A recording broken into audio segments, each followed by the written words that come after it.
예, 우리 같이 인사 나누겠습니다. 일주일 동안 수고하셨습니다. 은혜 받고 돌아갑시다.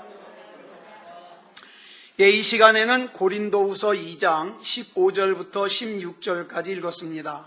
복음 세 번째 시간입니다. 베드로전서 1장 9절을 보면 믿음의 결국, 즉 우리 믿음의 최종적인 목적이 뭐냐? 영혼이 구원받는 거라고 말씀하고 있습니다. 마찬가지로 복음의 최종적인 목적 역시 우리가 구원받는 겁니다. 구원받아야 돼요. 그렇다면 구원이 이렇게 중요한데, 우리 영혼이 구원받는 게 이렇게 중요한데 왜 사람들은 이 중요한 영혼 구원의 약속에 감동을 느끼지 못하는 걸까요? 몇 가지 이유를 좀 생각해 보겠습니다. 첫 번째 이유는 자기 자신의 상태가 비참하다는 사실을 알지 못하기 때문에 그래요. 자기가 죄인이라는 끔찍한 실체를, 그리고 요한계시록에 나오는 그 사대교회를 향해서 예수님이 하신 말씀 있죠. 네가 곤고한 것과 가련한 것과 가난한 것과 눈먼 것과 벌거벗은 것을 알지 못하는가. 그러니까 내 영혼을 구원해 주신다는 그 하나님의 약속에 감동을 못 느끼는 거예요. 그 다음 두 번째 이유는 뭐냐면, 내가 이렇게 죄인의 상태로 그대로 있다가 가게 될 지옥이 얼마나 무서운 곳인지, 얼마나 참혹한 곳인지, 또 그 죄에 대한 하나님의 진노가 얼마나 큰지를 알지 못하니까 영혼 구원의 약속에 감동을 못 느끼는 거예요. 그 다음 세 번째 이유는, 그런 나를 위해서, 나를 구원하시기 위해서 예수님께서 대가를 지불하셨는데 그 대가가 얼마나 큰지 이걸 모르니까 영혼 구원의 약속에 감동을 느끼지 못하는 거예요. 여러분 한번 생각해 보세요. 여러분이 내가 쓰고 싶은 거 안 쓰고, 그 다음에 먹고 싶은 거 안 먹고 아껴가지고 내 가족에게 옷을 한 벌 사줬어요. 근데 그 가족이 그 옷을 갖다가 한두 번 입고는 마음에 안 든다고 분리수거함에다 버려버렸어요. 그러면 마음이 어떻겠어요? 속상하죠. 그죠? 많은 사람들이 예수님의 생명을 대가로 지불하고 우리에게 구원을 주신 그 하나님의 구원을 이런 취급을 한다 이 말이에요. 시편 49편 8절을 보면 영혼을 구원하는 값이 얼마나 비싼지 우리는요 아무리 벌어도 그 값을 지불할 수가 없다 그랬어요. 그래서 그 값을 지불할 수 있는 분은 오직 하나님뿐이세요. 그런데 복음 안에서 자신을 구원하기 위해서 하나님께서 지불하신 그 지불의 대가의 가치를 이해를 못하니까 하나님께서 영혼 구원을 해주신다는 그 약속에 감동을 못 느끼는 거예요. 그 다음 네 번째 이유는 좀 더 심각한 거예요. 거듭나지 못한 사람은 영적으로 앞을 보지 못하기 때문에, 또 영적으로 듣지 못하는 사람 같기 때문에 하나님의 진리를 볼 수도 없고 들을 수도 없어서 주님의 선하심도 맛보아 알 수 없어요. 그래서 오직 관심이 뭐예요? 동물적인 육체의 본능만을 만족시키기에 급급합니다. 그래서 이런 사람은 교회 다니면서도 맨 뭐만 기도합니까? 하나님 먹여주시옵소서, 입혀주시옵소서, 잘되게 해주시옵소서, 육체의 요구만 기도해요. 이런 사람은 영혼 구원의 약속의 감동을 느낄 수가 없지요. 그래서 교회 안에서 사람들을 교회 안에 붙들어 놓기 위해서 이것저것 현실에 필요한 달콤한 약속들을 해요. 예수 믿으면 부자가 된대, 예수 믿으면 건강하게 산대, 예수 믿으면 자손이 잘 된대, 이런 것들을 달콤한 약속들로만 복음의 자리를 갖다가 채워놓으면 이 사람들은 자기가 원하는 것을 얻기 위해서 교회 안에 머물지는 모르지만, 여러분 그건 절대로 복음을 받아들이는 게 아니에요.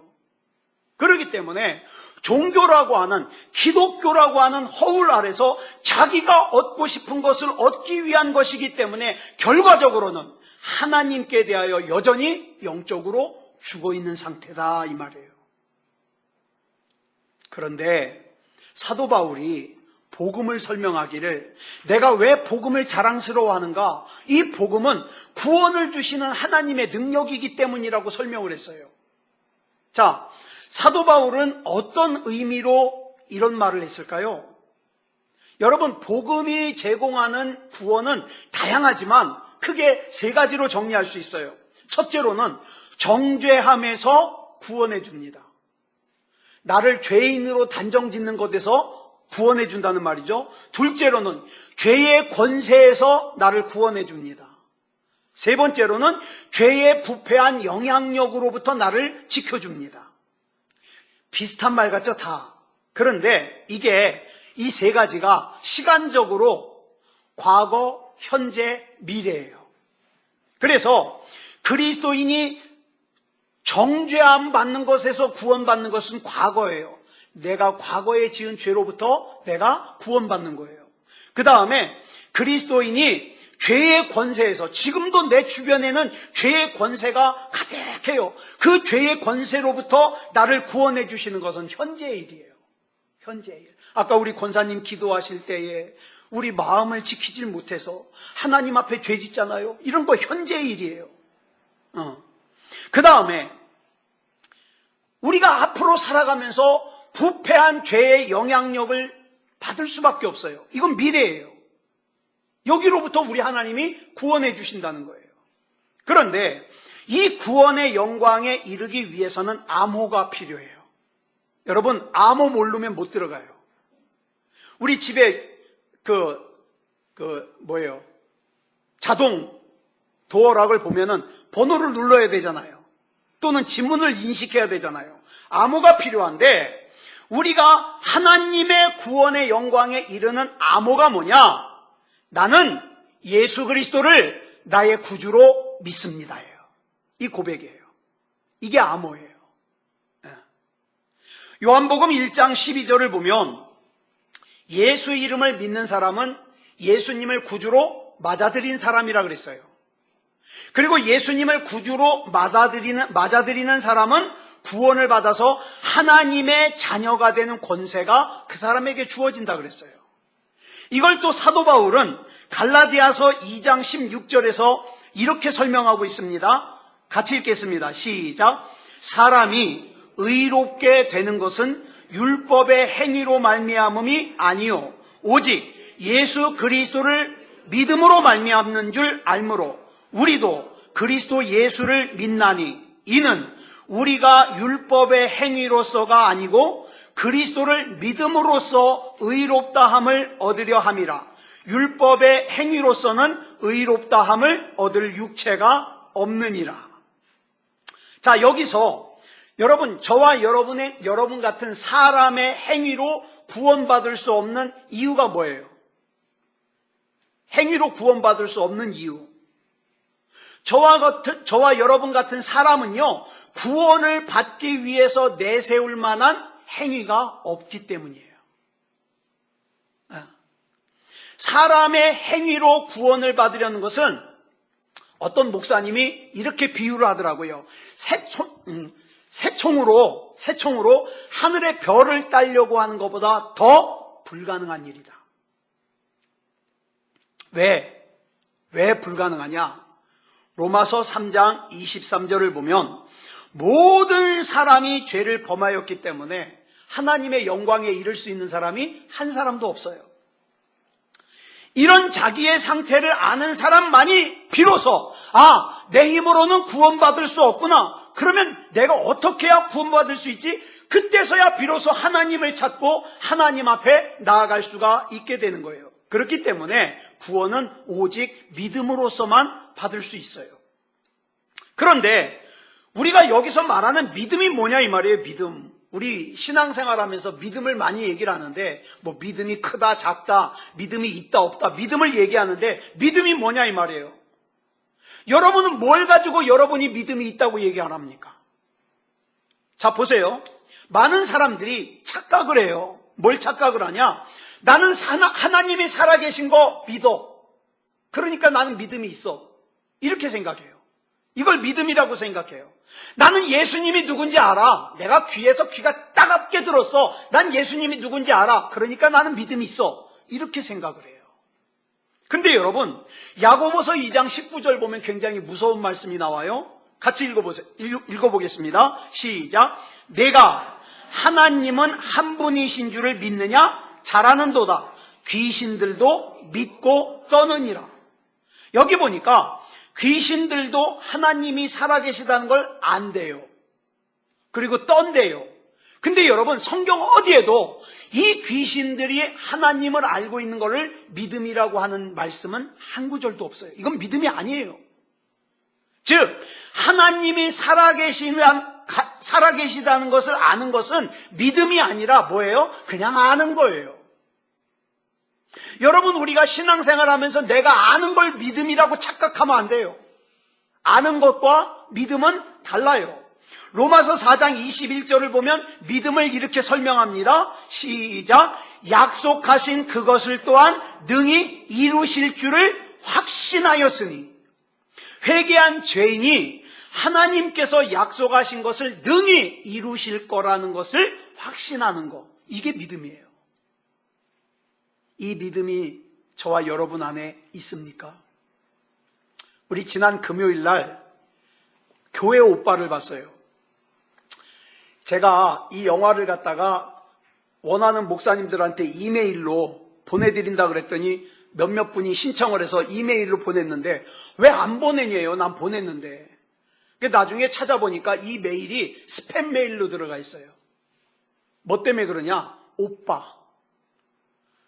이 오빠라는 단어가 아주 음란한 파일에 많이 쓰이나 봐요. 이게 스팸 메일로 들어가 있대요.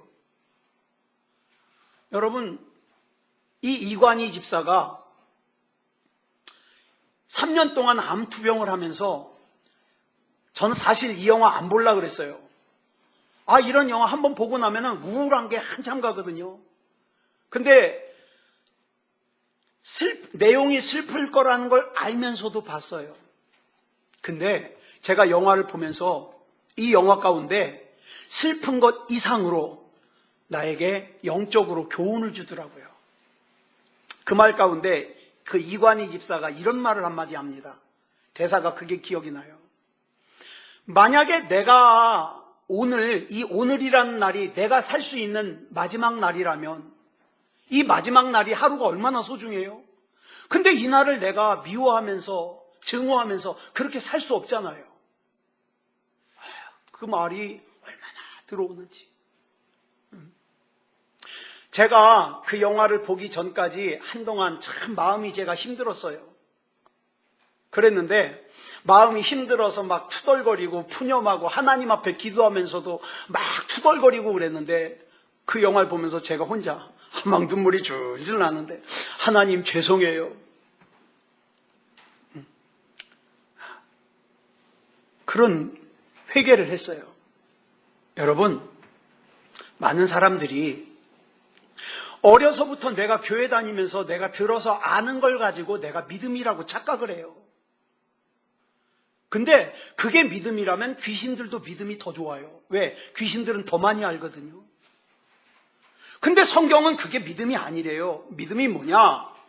하나님께서 나에게 약속하신 것을 분명히 100% 확실하게 이루실 것을 내가 믿는 것. 이게 믿음이라는 거예요. 이 믿음이 저와 여러분에게 있느냐 이 말입니다. 그렇다면 그러면 여기 또 하나 민감한 질문을 하나 해야 돼요. 우리가 가진 믿음이 하나님이 인정하시는 구원받을 수 있는 믿음이라는 증거가 뭡니까? 내가 가진 믿음이 천국 갈 수 있는 믿음이라는 증거.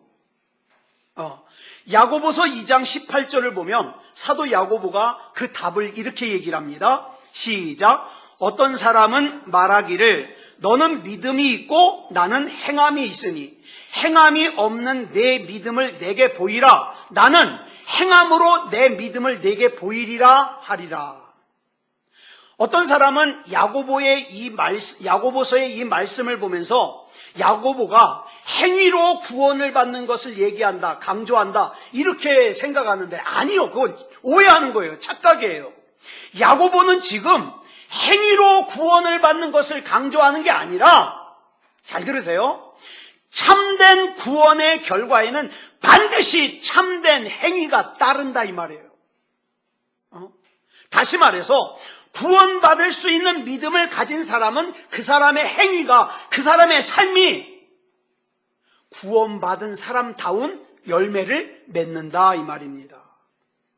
이런 말은 야고보만 이런 말 한 게 아니에요. 세례 요한이요, 마태복음 3장 8절에서 이런 얘기를 해요. 시작. 그러므로 회개에 합당한 열매를 맺고 그랬어요. 예수님께서도 말씀하셔요. 마태복음 7장 21절 시작. 나더러 주여 주여 하는 자마다 다 천국에 들어갈 것이 아니요 다만 하늘에 계신 내 아버지의 뜻대로 행하는 자라야 들어가리라. 사도 바울이요, 고린도후서 13장 5절에서 이런 얘기를 해요. 그리스도를 믿는다고 고백하는 사람들에게 네 자신을 시험해라. 뭘 시험하냐? 내가 믿음 가운데 서 있는가 시험하라 이 말이에요. 그러면 그 뭘 시험하는가? 삶의 열매를 돌아보라 이 말이에요. 그러면 우린 여기서 우리 자신에게 이런 질문을 한번 해봐야 됩니다. 나는 멀리 내다볼 것 없어요. 지난 일주일 동안의 내 삶의 열매로 보았을 때 내가 가진 믿음은 구원받을 수 있는 믿음이 확실한가? 한번 돌아보시기 바랍니다. 디도서 1장 16절에 보니까 아주 무서운 말씀이 기록되어 있어요. 뭐라고 되어 있냐? 내가 말로 하나님을 믿는데요, 내가 말로 하나님을 안대요. 그러면서 행위로는 구원받은 사람다운 행위를 안 해요. 행위로는 예수 안 믿는 사람답게 행동을 해요. 그러면 이런 사람들은 뭐라 그랬냐면 행동으로 하나님을 부정하는 사람이래요. 그리고 이걸 한 단어로 뭐라 하냐? 가증한 자, 이렇게 얘기를 해요. 교회는 열심히 다녀요. 사람들에게 나는 예수 믿는다고 얘기를 해요. 근데 삶을 보면, 행동을 보면 전혀 예수 안 믿는 사람 같이 살아. 그러면 뭐예요? 행동으로 예수님을 거부하는 사람이에요. 부정하는 사람이에요. 가증한 사람이에요. 그러면 이 말씀들의 공통점을 정리하면 우리에게 구원받을 만한 믿음이 있다면 그 신앙 고백을 뭘로 해야 된다? 내 삶으로 해야 된다. 우리가 가끔 이런 문제를 제시하잖아요. 예수 믿는데요, 근데 그 사람의 행동을 보면 전혀 예수 믿는 사람 같지가 않아요. 말도 함부로 해요. 행동도 함부로 해요. 전혀 예수 안 믿는 사람 같아요. 그러면 우리는 참 그 부분에 있어서 조심해야 되는 것이 뭐라 그랬어요?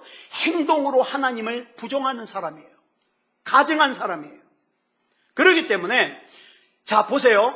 저와 여러분은 다른 사람을 판단할 자격이 없어요. 저와 여러분에게는. 그렇지만 다른 누군가의 행동을 보잖아요. 행동을 보면 뭐나 알 수 있어요? 이 사람이 구원받을 만한 믿음을 가진 사람인가 아닌가 알 수 있어요. 그죠? 우린 여기서 중요한 한 가지를 정리하고 넘어가려고 그래요. 예수 그리스도의 복음은 한쪽으로는 용서와 생명이 있지만 또 다른 한쪽으로는 정죄와 죽음이 새겨져 있는 동전과 같아요. 양면이. 그래서 예수님이, 여러분 성경에 보면은 예수님이 모든 사람을 구원한다 그러지 않았어요. 누구를 구원해요? 모든 믿는 사람을 구원해요. 모든 믿는 사람을. 그러므로 믿지 않는 사람에게 있어서의 예수 그리스도의 복음은 죄송합니다만 사형선고예요. 사형선고. 이걸 요한복음 3장 18절을 보니까 예수님이 이렇게 말씀하셔요. 시작. 그를 믿는 자는 심판을 받지 아니하는 것이요 믿지 아니하는 자는 하나님의 독생자의 이름을 믿지 아니함으로 벌써 심판을 받은 것이니라. 또 이어지는 36절 보겠습니다. 시작. 아들을 믿는 자에게는 영생이 있고 아들에게 순종하지 아니하는 자는 영생을 보지 못하고 도리어 하나님의 진노가 그 위에 머물러 있느니라. 또 로마서 1장 18절을 보니까 예수님을 믿지 않는 세상이 복음을 미워하고 자기 있는 힘껏 다해서 진리를 가로막기 위해서 불경건하게 살고 불의하게 사는데, 이게 뭐냐? 이런 세상에게 하늘로부터 하나님의 진노가 나타난다 그랬어요. 그래서 여러분, 예수 안 믿는 비그리스도인들이 복음의 메시지를 듣기를 불편해하는 거, 그 이상하게 생각하지 마세요. 정상이에요. 예수 안 믿는 사람이 예배 드리기 싫은 거 정상이에요. 정상이에요. 저는 오히려 뭐가 이상한지 아세요? 여러분들이 길을 쓰고 예배 드리는 게 이상해요. 그게 하나님의 은혜가 아니면 그렇게 되지 못한다 이 말이에요. 자, 그래서 비그리스도인, 예수님을 구주로 영접하지 못한 사람들은 하나님의 메시지를 듣기를 거부하고 그 다음에 예배 드리는 것을 싫어하고 힘들어하고 당연한 거예요. 당연한 거. 그래서 열왕기상 18장 17절을 보니까 복음을 전하는 엘리야를 아하방이 뭐라고 얘기를 했냐? 이스라엘을 괴롭게 하는 자래요. 사도행전 17장 6절을 보니까 복음을 전하는 사도들을, 그리스도인들을 천하를 어지럽게 하는 사람이래요. 고린도후서 2장 15절로 16절을 보니까 믿는 사람에게는 복음이 향기지만 안 믿는 사람에게는 뭐라 그랬어요? 사망에 이르는 냄새라 그랬어요. 사망에 이르는 냄새. 그렇다면 여기서 우린 또 하나 질문을 해봐야 돼요. 여러분들은 복음과 어떤 관계입니까? 예를 들어서 복음이 여러분들을 괴롭게 하고 있다면, 복음이 여러분들을 귀찮게 하고 있다면, 복음이 여러분들에게 사망에 이르는 냄새가 되게 한다면 죄송합니다. 구원 못 받은 사람이에요. 그리고 여러분들이 그 복음에 어떻게 반응하고 있냐 이 말이에요. 복음의 핵심이 뭐예요? 예수 그리스도의 죽음이에요. 예수 그리스도께서 내 죄 때문에 죽으셨어요. 따라서 이 죄를 온전하게 이해를 안 하면 예수님께서 왜 죽으셨는지를 몰라요. 예수님께서 왜 죽으셨는지를 모르면 복음을 이해를 못해요. 그러면 교회 다니면서도 재미가 없는 거예요. 지겨운 거예요. 그러면 내 옆에 있는 사람들이 보면서 뭐라 그래요? 아, 예수 믿는 사람이 왜 저래? 복음과 관계가 없어서 그래요. 저 이제까지 전도사 생활, 목사 생활하면서 그런 질문 많이 받아봤어요. 자기 가까운 사람이 신앙생활 한대요. 교회를 다닌대요. 근데 행동을 보면 예수 안 믿는 사람 같아요. 왜 그런데요? 물어봐요. 저는 이렇게 대답해요. 그 사람은 복음과 상관이 없어서 그래요. 간단해요. 복음의 핵심은 예수 그리스도의 죽음인데, 그 예수 그리스도의 죽음은 내 죄 때문인데, 내 죄가 뭔지를 모르니까 예수 그리스도가 왜 죽었는지도 모르는 거예요. 그래서 사도 바울이, 우리 얼마 전까지 수요일 날 공부했잖아요. 로마에 있는 그리스도인들에게 편지를 썼어요. 그 편지가 뭐라고요? 로마서예요. 근데 이 로마서 전체 16장 가운데 앞에 1장, 2장, 3장에서 바울이 자기가 가지고 있는 모든 지혜와 지능과 그 다음에 성령의 감동하심을 다 동원해가지고 뭘 설명하냐? 죄가 뭐냐를 설명해요. 그래서 로마서 1장, 2장, 3장을 알면 죄를 알아요. 죄를. 그러면 왜 죄를 이렇게 바울이 정성스럽게 설명을 하고 있는가? 예를 들어 볼까요? 제가 위암에 걸려 있어요. 제가 위암 환자인데, 문제는 제가 위암에 걸린 걸 몰라요. 제가 위암은 걸렸는데 소화가 안 돼. 그러니까 맨날 소화제만 막 한 주먹씩 먹고 콜라만 막 먹어요. 왜 이렇게 소화가 안 되지? 그런데 이영옥 집사님이 어느 날 목사님 소화 안 된다면서요? 이 약이요 위암에 좋은 약이래요. 그러면서 위암약을 갖고 왔어요. 그럼 제가 뭐라 그럴까요? 집사님, 나 위암 환자도 아닌데 내가 위암 걸리기를 원하나 봐? 그러면서 기분 나빠할 거예요. 그죠? 소화제를 줘야지 왜 위암약을 갖고 오냐고. 근데 제가 병원에 가서 저 왜 이렇게 소화가 안 된대요? 그랬더니 의사가 다 진찰해보고 막 CT를 찍고 그러더니 죄송합니다. 위암인데요. 그 다음부터는요, 위암에 좋은 약을 갖다 주면요, 얼마나 감사한지. 그죠? 왜? 뭐 때문에? 내가 위암 환자라는 걸 알았잖아요. 무슨 얘기냐? 자기가 죄인이라는 사실을 깨달은 사람만이 예수 그리스도께서 절대적으로 나에게 필요하다는 걸 알아요. 여러분 이관희 교회 오빠 보신 분 아시겠지만 그 이관희 집사님이 이제는 막 항암 치료가 듣질 않아요. 그래가지고 이제 말라가면서 이제 죽어가는데 웬만한 사람 같으면 막 원망하고 투정하고 막 그럴 법도 한데 하는 말이 뭔지 아세요? 계속 나 자꾸 내 죄가 생각난다는 거예요. 나 죄 용서받아야 된다는 거예요. 그 양반이 우리보다 특별히 죄를 많이 지었겠죠? 아니요. 자기가 죄인이라는 사실을 깨달은 사람만이 나에게 예수 그리스도가 절대적으로 필요하다는 걸 알아요. 그래서 바울이 죄를 이렇게 설명하는 거예요. 그래서 사도 바울은 이렇게 중요한 복음을 이방인들에게 전하면서 이방인들이 구원을 받게 하는 일에 있어서 내가 전제와 같이, 전제가 뭐라 그랬어요? 재물을 막 이렇게 불에 태워서 드리기 전에 거기다가 막 포도주를 다 퍼요. 이와 같이 자기 온 인생을 거기다가 다 쏟아부어져서 전제로 드려진다 할지라도 난 이방인들을 구원받았으면 좋겠다 이거예요. 또 자기 동족 유대인들을 구원받는 일에 있어서는 내가 우리 동족 유대인들이 구원받을 수만 있다면 내 생명책에서 내 이름이 지워져서 나 지옥 가도 내가 원한다 이 말이에요. 이 정도로 원했어요. 이 정도로.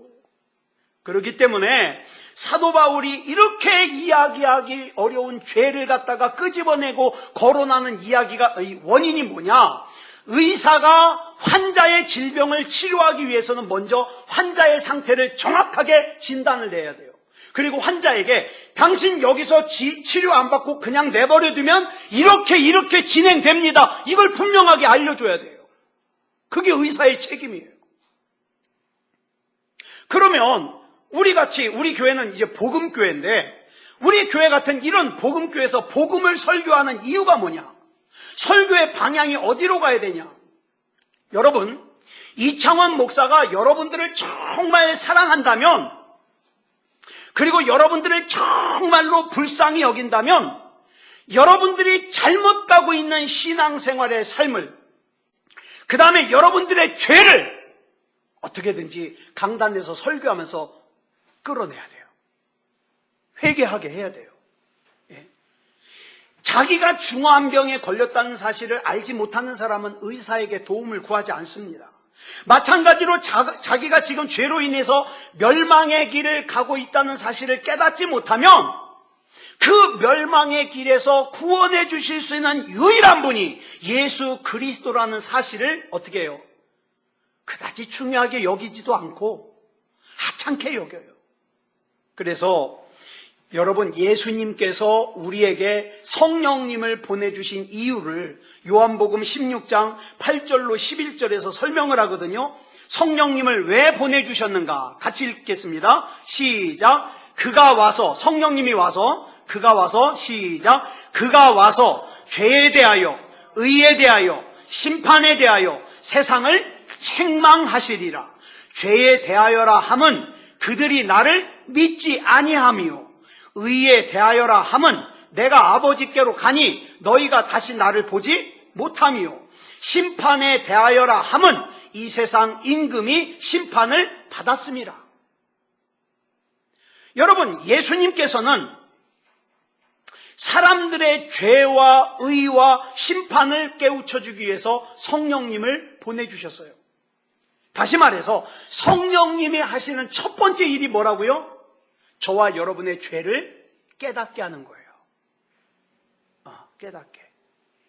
데살로니가전서 5장 3절을 보면 굉장히 무서운 말씀이 나오죠. 시작. 그들이 평안하다 안전하다 할 그때에 임신한 여자에게 해산의 고통이 이름과 같이 멸망이 갑자기 그들에게 이르리니 결코 피하지 못하리라.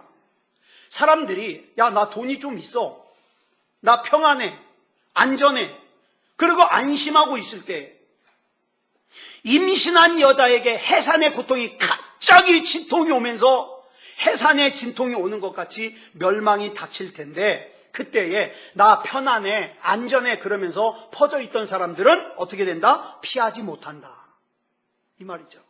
그렇다면 하나님의 말씀을 전한다고 하는 사람들은 당연히 뭘 얘기를 해야 돼요? 죄를 밝히 드러내야 돼요. 회개하게 해야 돼요. 구원받을 만한 믿음이 없는 사람에게 그냥 듣기 좋으라고 당신은 천국 갈 거예요, 그 다음에 당신은 복 받을 거예요, 당신 자식들은 잘 될 거예요, 이런 말만 하면 안 되지 않겠냐 이 말이에요. 로마서 3장 23절을 보면 뭐라 그랬어요? 시작. 모든 사람이 죄를 범하였음에 하나님의 영광에 이르지 못하더니.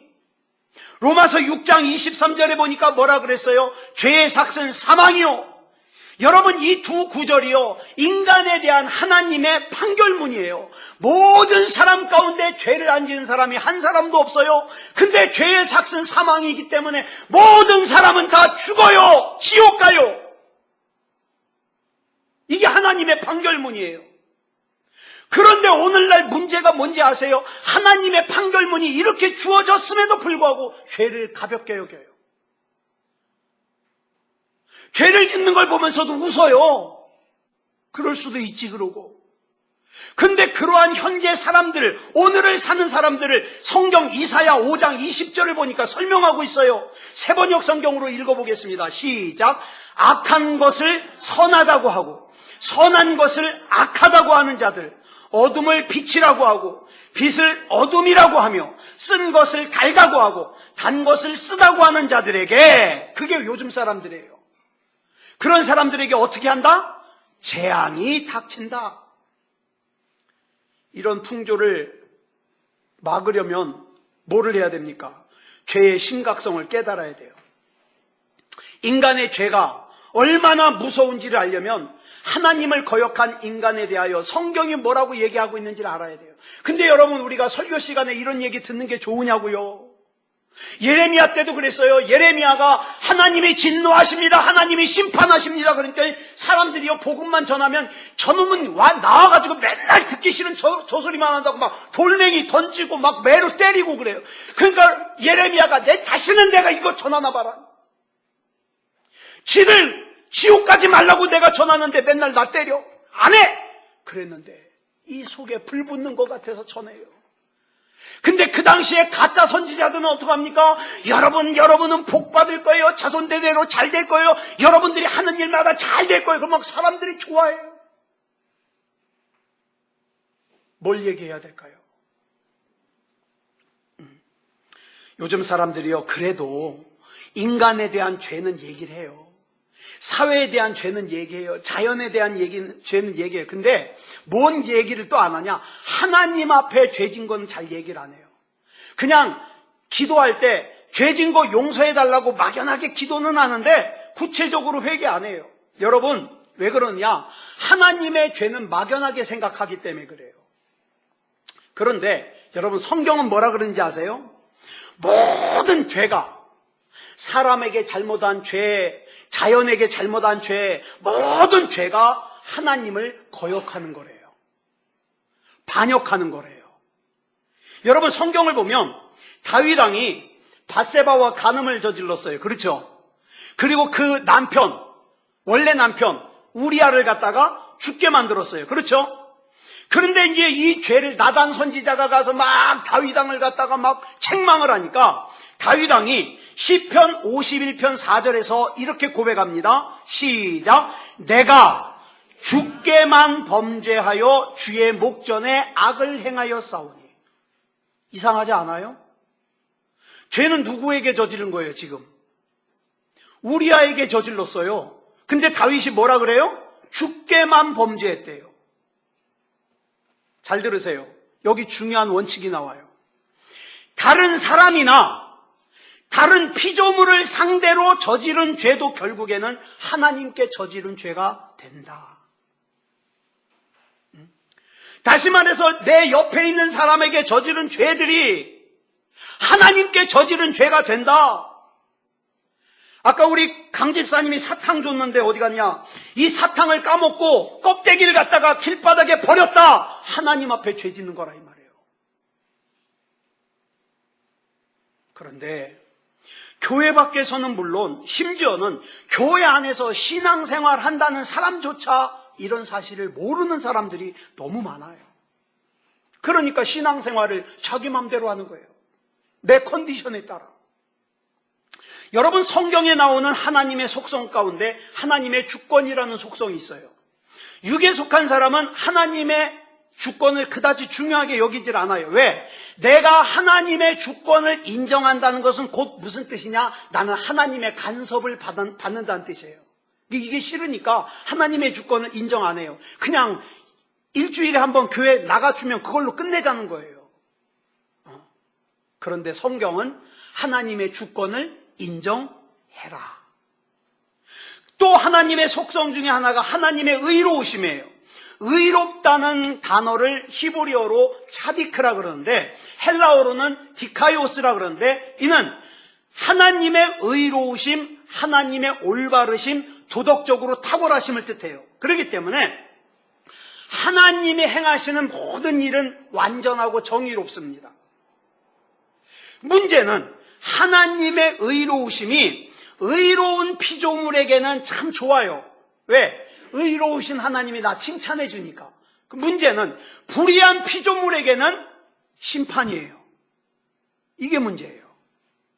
그래서 이것을 잠언 21장 15절은 새번역 성경 보니까 이렇게 말씀하고 있어요. 시작. 정의가 실현될 때에 의인은 기뻐하고 악인은 절망한다.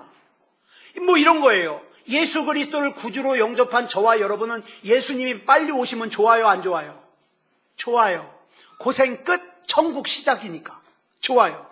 근데 이 세상이 전부인 것처럼 죄 짓고 산 사람들은 그 다음에 뭐예요? 즐거움 끝, 지옥의 시작이에요. 그러니까 안 좋아요. 그렇기 때문에 의로우신 하나님은 똑같지만 죄인에게 그 다음에 의인에게 하나님은 다른 분이 되는 거예요. 근데 로마서 3장 10절에 보니까 이 중요한 말씀이 이거예요. 의인이 한 사람이라도 있어요, 없어요? 없어요. 이게 문제예요. 저도 여러분도 의인이 아니에요. 이게 두려운 거예요. 하나님의 심판이 두려운 거예요. 그런데도 참 이상한 것이 대부분의 사람들이 하나님의 심판을 두려워하지 않고 살아요. 그래서 내가 왜 하나님의 심판을 두려워하지 않는가, 이것도 이유를 좀 찾아봤어요. 몇 가지로 정리가 돼요. 첫째, 양심이 화인, 성경에 보면 화인이라는 게 나오거든요. 뭐냐면 마귀의 불도장이에요. 이 마귀의 불도장을 받으면요, 이게 양심이 마비돼가지고 죄를 죄로 몰라요. 그래서 마귀의 불도장을 맞았기 때문에 영적으로 마비가 돼서 심판, 죄 이런 걸 몰라요. 이게 첫 번째 이유. 두 번째, 자기가 의롭다고 착각하기 때문에. 세 번째, 하나님이 사람들이 생각하는 것보다 좀 덜 의로우시기 때문에 어느 정도의 죄는 그냥 넘어갈 거라고 생각해요. 이 정도 죄는 그냥 눈 감아 주실 것 같아요. 이거 세 번째. 네 번째, 아예 심판 자체에 관심도 없고 생각도 없어요. 다섯 번째, 알긴 알아요. 심판도 알고 이렇게 살다가는 큰일 난다는 거 알아요. 근데 앞으로 내가 살 시간이 많이 남아있다고 생각해서 나중에 천천히 생각하는 거예요. 천천히. 다섯 번째까지. 그렇기 때문에 우리는 인간의 죄와 인간의 불의함을 드러내는 복음을 알아야 돼요. 전해야 돼요. 그리고 하나님의 의는 엄격해서 하나님의 기준에서 조금만 벗어난다고 하더라도 어떻게 해요? 심판받을 수밖에 없어요. 저는 가끔 이런 생각합니다. 여러분, 인류의 죄의 시작이 어디로부터 시작됐어요? 예? 에덴 동산에서 선악과 따먹고 시작됐죠. 근데 여러분, 우리 솔직해지자고요. 우리 지금까지 살면서 아담과 하와가 선악과 따먹은 거, 그 과일 하나 따먹은 거예요. 먹지 말라는 거. 그거보다 더 큰 죄 진 적 있어요, 없어요? 난 암만 생각해도 내가 진 게 더 큰 것 같아요. 그 선악과 의미가 있어서 그렇지,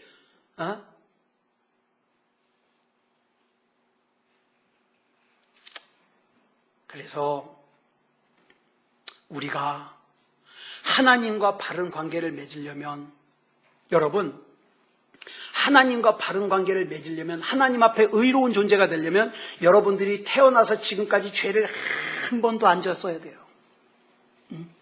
아기 때 엄마가 젖 주면 엄마 젖도 물면 안 돼요. 엄마 젖 깨무는 것도 그 죄예요.